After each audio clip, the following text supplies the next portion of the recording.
Comment savoir si une femme a connu beaucoup d'hommes? Dans cette vidéo, je vais répondre à cette question aussi intrigante et importante que beaucoup d'hommes se posent lorsqu'ils apprennent à connaître une fille ou lorsqu'ils s'apprêtent à épouser une femme. Avant de commencer, si vous êtes une femme, je vous en prie, ne regardez pas cette vidéo. Elle n'est pas faite pour vous. Elle s'adresse aux hommes. Attention, cette vidéo va vous choquer. Si votre esprit est sensible, il serait préférable de ne pas la regarder. Souvent, les femmes ont du mal à évoquer leur passé, empreint de secrets et parfois de regrets. Poser des questions sur le passé d'une femme, surtout en ceux qui concernent le nombre d'hommes qu'elles ont connus avant vous, peut déclencher la nervosité, la gêne, voire même la colère. Pourtant, il est très important de bien connaître celle avec qui vous vous engagez pour le reste de la vie. Étant donné que 98% d'elles ne vous diront pas la vérité sur ce point, nous mettrons en lumière 5 indices révélateurs qui pourraient indiquer qu'une femme a traversé différents chapitres amoureux ou a connu beaucoup d'hommes avant vous, afin que vous sachiez de quoi vous vous mêlez. Que cela soit clair, il n'est pas dans mes intentions de dénigrer les femmes ou de manquer de respect à qui que ce soit. L'objectif de cette vidéo est simplement de répondre à cette question que les hommes se posent souvent en secret. Rejoignez-moi dans cette exploration, où chaque geste, chaque réaction devient le fil conducteur d'une analyse fine sur les expériences passées des femmes. Premier indice, elle a du mal à parler de son passé. Comprends ceci, mon ami, les femmes ont du mal à parler de leur passé. La plupart des femmes ont du mal à parler de leur passé. Bon nombre d'entre elles ont honte de leur passé et ne sont pas à l'aise avec leur passé. Quand tu demandes à une femme de te parler de son passé, certaines deviennent nerveuses, certaines deviennent agressives. Selon les données psychologiques, personne ne déteste jamais parler de lui-même. Les humains sont les seuls êtres sur Terre qui adorent la fierté. Tout le monde aime parler de ses bienfaits, de ses accomplissements et de ses rêves. Alors, tout être humain qui refuse de parler de lui-même, ou qui n'est pas à l'aise à parler de son passé, soit elle a vécu des événements atroces dont il ne veut pas parler, soit il a fait des choses qui n'honorent pas son image. Si tu vois une femme qui te parle tranquillement de son passé, ça veut dire qu'elle n'a pas fait beaucoup de bêtises quand elle était plus jeune. Soit, elle a fait des bêtises et a appris plus tard de ses erreurs. Elle a su les rectifier et s'est calmée. Mais fais attention, mon ami. Beaucoup d'entre elles sont hypocrites. Mais j'espère que tu sauras lire entre les lignes. Car la plupart des femmes n'aiment pas parler de leur passé parce que quand elles étaient plus jeunes, elles ont fait beaucoup de bêtises et elles ne veulent pas en parler. Numéro 2. Être à l'aise toute nue. Le fait qu'une femme ne manifeste aucune hésitation à se déshabiller complètement et à être à l'aise dans sa nudité lors de votre premier moment intime peut être un signe qu'elle a l'habitude d'être nue devant les hommes. Selon la psychologie, le fait d'être à l'aise dans une certaine situation demande beaucoup d'expérience et de routine. Je ne vais pas vous faire réfléchir beaucoup. Souvenez-vous seulement de la première fois ou de la troisième fois où vous avez pris la parole devant votre classe. Le sentiment que vous avez les premières fois n'est pas celui de la 12e fois.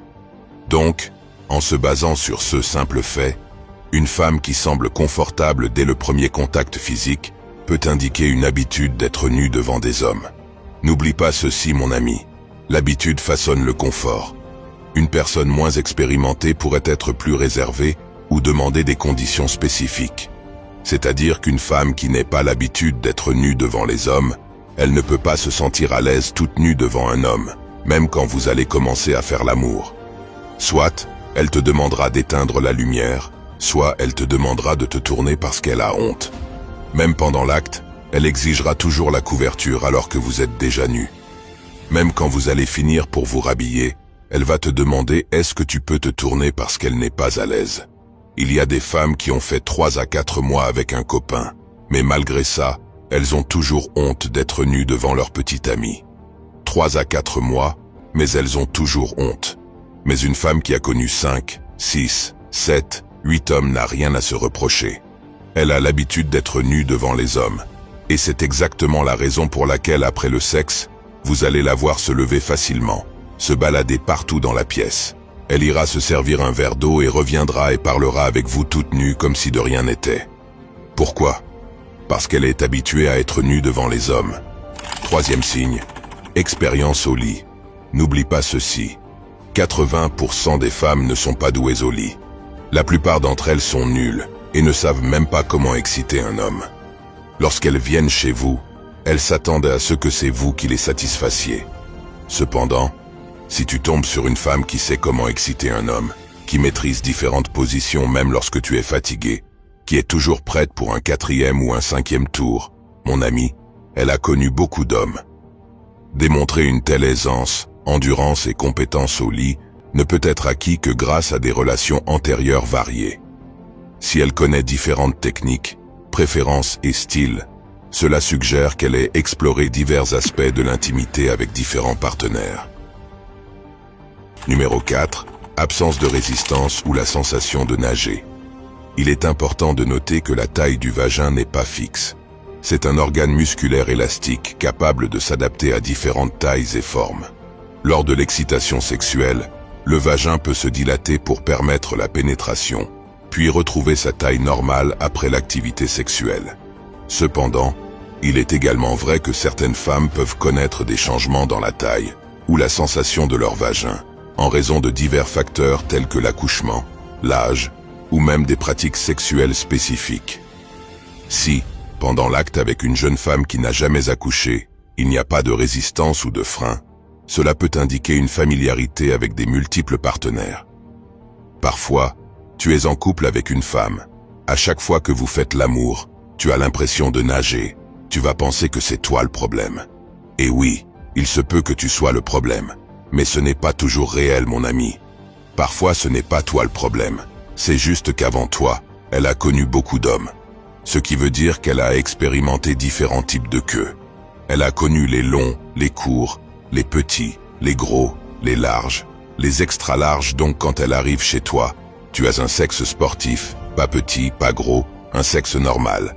Tu rentres sans aucune résistance et après elle te dit qu'elle ne ressent rien. Elles iront jusqu'à t'accuser inutilement en te qualifiant d'incompétent ou de nul au lit. Comprends ceci, mon ami, c'est le genre de femmes qui ne sont jamais satisfaites. Normalement, quand une femme fait l'amour seulement qu'avec un seul homme, à chaque fois que cet homme viendra, il va toujours sentir que c'est pareil. Ça va toujours serrer. Ce sera encore la même taille parce qu'il est le seul. Sache que quand un homme dépucelle une femme, quand un homme dévierge une fille, le sexe de la fille va garder l'impact du sexe de l'homme. Ceux qui ont déjà dépucelé une femme le savent. Quand vous êtes son premier homme, son sexe va garder la taille de votre sexe. Et à chaque fois que vous allez passer à l'acte, vous sentirez toujours cette étroitesse parce qu'elle est fidèle à vous. Mais quand elle commence à se poutrer par plusieurs hommes, son sexe commence à s'élargir. Et vous le sentirez aussi. Selon une récente enquête aux États-Unis, 50% des femmes, après avoir trompé leur mari, se rendent chez des gynécologues pour resserrer leur vagin, surtout si l'engin du locataire est plus volumineux que celui du propriétaire. Donc si tu es ensemble avec une femme et tu as l'impression de nager, tu rentres sans frein, sans blocage. Ce n'est pas ta faute, mon ami.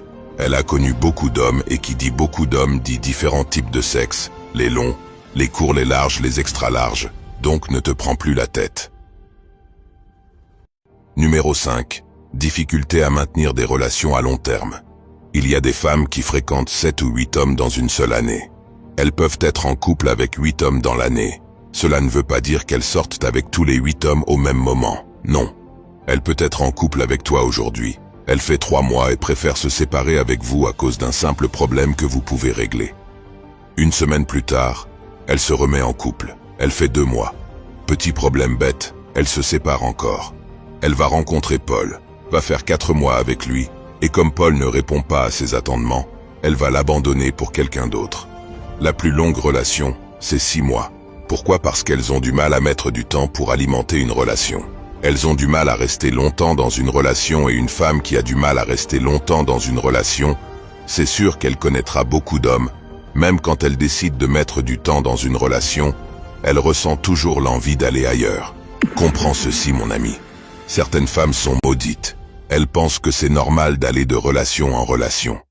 Parfois, elles tombent sur un mec bien posé, tranquille, mais parce qu'elle a du mal à mettre du temps dans une relation, juste à cause de petits problèmes bêtes qu'ils peuvent régler les deux. Elle décide de mettre fin à la relation et partir ailleurs. Et cette instabilité peut découler d'un passé marqué par des relations éphémères. Le dernier signe qui indique qu'une femme a connu beaucoup d'hommes, c'est qu'elle a cette facilité à approcher les hommes. Une femme qui aborde ouvertement les hommes et exprime ses intentions sans gêne ne peut développer cette habileté que par le passé. Prenons un exemple palpable. Vous êtes assis seul dans un coin un peu sombre du bar, en train de siroter votre boisson. Tout à coup, une belle et charmante demoiselle se dirige vers vous, avec son plus beau sourire. Elle ouvre la discussion avec des compliments, et pour finir, elle demande votre numéro ou votre Insta. Disons qu'elle vient de vous draguer. Mon ami, sache que tu n'es pas le seul à qui elle a dit ça. Comprends ceci, elle a l'habitude de le faire. Elle a l'habitude d'approcher les hommes. C'est exactement la raison pour laquelle elle dégage d'ailleurs cette confiance et cette attirance. Elle n'est plus gênée. Disons qu'elle est plutôt douée dans cela. Une femme qui n'a pas l'habitude d'approcher les hommes ne peut pas. Elle ne peut jamais avoir cette audace. Pensez juste à vous quand vous aviez dragué une femme pour vos premières fois. En plus de cela, un homme qui n'a pas l'habitude d'approcher les femmes ne pourra pas facilement le faire. Donc une femme qui te drague facilement, qui approche facilement les hommes, et qui dit ce qu'il ressent directement, ou ses intentions à un homme pourrait connaître beaucoup d'hommes avant vous. Mais rappelez-vous de ceci. Cette vidéo ne vise pas à dénigrer les femmes ni à manquer de respect, mais plutôt à répondre à une question fréquemment posée par de nombreux hommes. Les 6 signes évoqués suggèrent la possibilité qu'une femme ait connu plusieurs partenaires dans sa vie. Il est crucial de traiter ces sujets avec respect et compréhension, évitant tout jugement hâtif sur le passé d'une personne. N'oubliez pas ceci, si vous voulez évoluer dans la vie, n'hésitez pas à cliquer sur le bouton j'aime et abonnez-vous. À la prochaine.